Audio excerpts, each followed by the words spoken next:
Hi, Ryan Dotson here with SurvivalSullivan.com. This afternoon I wanted to show you how to put together what's called a cage trap.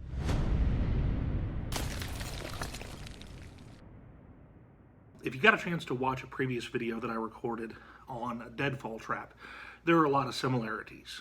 I like to use a 2-stick trigger system just because it keeps things as simple as possible. The biggest difference is with a deadfall trap, you're trying to use enough weight to crush whatever animal ends up in your trap. With a cage trap, you're trying to contain it while keeping it alive.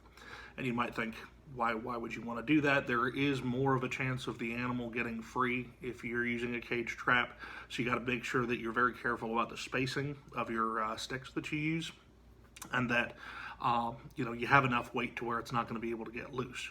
I recommend a cage trap, a homemade cage trap like this, a survival cage trap, primarily for birds, because birds are not going to have enough weight to be able to get through, and they're not going to be able to chew through any cordage or chew through the sticks that you use for your trap. If you use this on something like a squirrel or a chipmunk, they could probably chew their way to freedom, and then of course you've wasted your time and your resources. So tends to work best for birds. What I'm going to do is I'm going to walk you through just the basic concept of how this works. Then I'm actually going to show you how I use, in this case, wire to connect the sticks to create the cage, and then I'll show you what the setup finished product looks like so you can see exactly how the thing operates. Now, you may have seen cage traps that are made of steel that are professional cage traps. I always recommend a professional trap if you have access to one. Unfortunately, in a survival situation, that is very rare. But those traps have a much more accurate trigger. They're much stronger to hold the animal in place. You can catch a much larger animal to provide a better food source or to gather fur. So professional is always the way to go if you have the choice. Now, all you really need to put this together is you need some sort of cordage. I personally got big old sausage fingers, so I like to use wire just because it's easier for me to work with than cordage.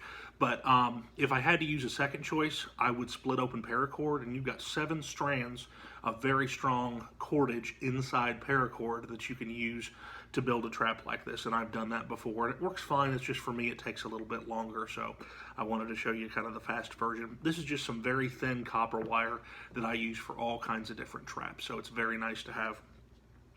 In addition, you want a good sharp knife. And then the primary thing that I use the knife for in this trap is, again, we're using a 2-stick trigger system.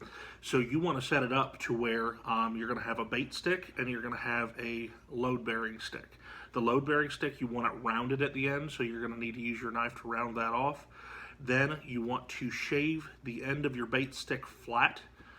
So as this leans against there, you've got this sticking up in the air, you've got a piece of bait down here on the end, and then the lip of your cage is resting on that to where when they come in and they start messing with the bait stick, knocks that out, lets that drop, and the cage falls. So I'm going to take you outside, and I've already broken the sticks that I needed to the appropriate length and arranged them in the way that I want them, so I'm going to show you what that looks like. Then I'm going to tear it all down, I'm going to show you how to attach the individual sticks, and then I'm going to show you the finished product.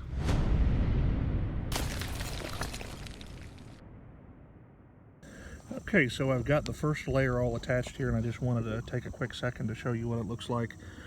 Just did a diagonal lashing where you go across diagonally this way and then back across diagonally that way, and then twist it off and tie it. And you can see that this is plenty solid. It's not going anywhere. I mean, it doesn't have to be Fort Knox to hold in a small bird. You just want to make sure that it's not going to come apart, and that layer should be fine. So I'm going to go ahead and finish up the rest, and I'll be back.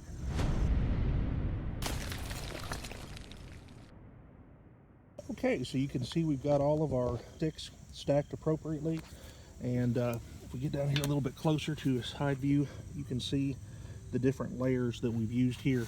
You never want to have more than about an inch gap in here. Anything bigger than that, and the animal's probably going to be able to get free.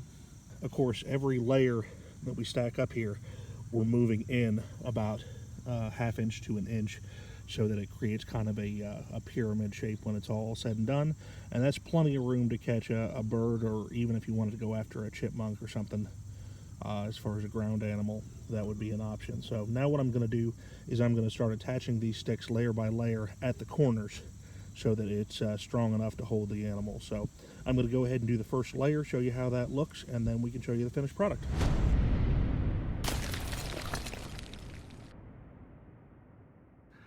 Okay, so we've got everything set up on our bait trap here. I've got all of the wire tied off to where this is a solid construction now. And you can see I've got the load bearing stick right over here. I've got the bait stick running back into the center of the trap. And so as the animal enters the trap and pulls on the bait stick, then your trap collapses. And you can see that even with just wire, it's plenty solid. So that should get the job done. And of course you can make these as big as you want them, or you can keep them small. It's really up to you. This one only took me about 10 minutes to put together. Again, with trapping, you always want to play the numbers and put together as many traps as possible. So you can take the time to put together 5 or 6 in an hour and spread them out in different areas, and you should be good to go. So again, this is Ryan Dotson with SurvivalSullivan.com. I appreciate you watching, and we'll catch you next time. Thank you.